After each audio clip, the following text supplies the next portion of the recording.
السلام عليكم ورحمة الله وبركاته. داوديال كسو دوادا barnaamijkeena aynu kaga hadli jirnay xanuunada ku dhaca shakhsiyadda inagoo hore uga soo hadalay xanuunka ku dhaca shakhsiyadda ee la yiraahdo antisocial personality disorder. maantana waxaanu ka hadli doonaa avoidant personality disorder ama shakhsiyadda ka fogaanshiyaha bulshada. haddaba waa maxay cilladda ka fogaanshiyaha bulshadu? maxaase sababa? ma la daweyn karaa? shakhsiyadda ka fogaanshiyaha bulshadu waa xanuun shakhsiyadeed kaasoo qofka ka dhiga inuu ka fogaado ama ka dheeraado dhexgalka xidhiidhada qotada dheer ee bulshada ama intimate interpersonal relationships, isagoo u arkaya ama dareemaya inuu yahay mid aan dhammaystirnayn iyo sida inuu ka hooseeyo dadka intooda kale. haddaba su-aasha isweydiinta leh waxay tahay maxaa sababa?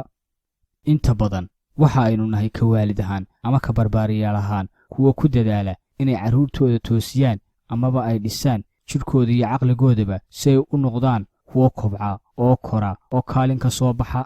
balse waxaa suurtagal ah dariiqa aad u marayso toosinta iyo barbaarinta carruurtu inuu horseedi karto naafanimo dhinaca maskaxda ah iyo dhinaca nafsadaba ah.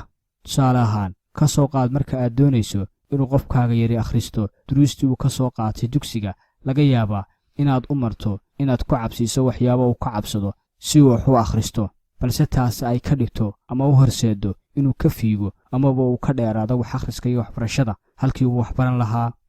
xanuunkan ka fogaanshiyaha dadka waxa sababa inuu qofku yaraantiisii la kulmo bahdilaad kaga timaada dhinaca waalidkii, sida inay barbar dhigaan walaaladii amaba carruurta kale ee dariskiisa ah oo laga yaabo inay markaa kaga wanaagsan yihiin dhinaca waxbarashada. middaasina waxay u horseeddaa inuu aamino inuu u abuuran yahayba hoosaynta. astaamaha uu muujiyo qofka qaba cilad shakhsiyadeedkani waxaa ka mid ah 1 khajilaad xaddaafa, 2 cabsi daran, 3 inuu u muuqdo doqon, 4 kalsooni darro xaddaafa, 5 inuu iska takooro bulshada isagoo u malaynaya inay bulshada ku dheeldheelayso. daawada iyo la tacaalka. daawooyinka lagula tacaalo waxaa ka mid ah talk therapy oo ah in qofka lala hadlo oo si degan wax loogu sheego, cidda la hadlaysaana ay noqoto takhasus tabiib nafsaaniya ama professional clinical psychologist. afeef.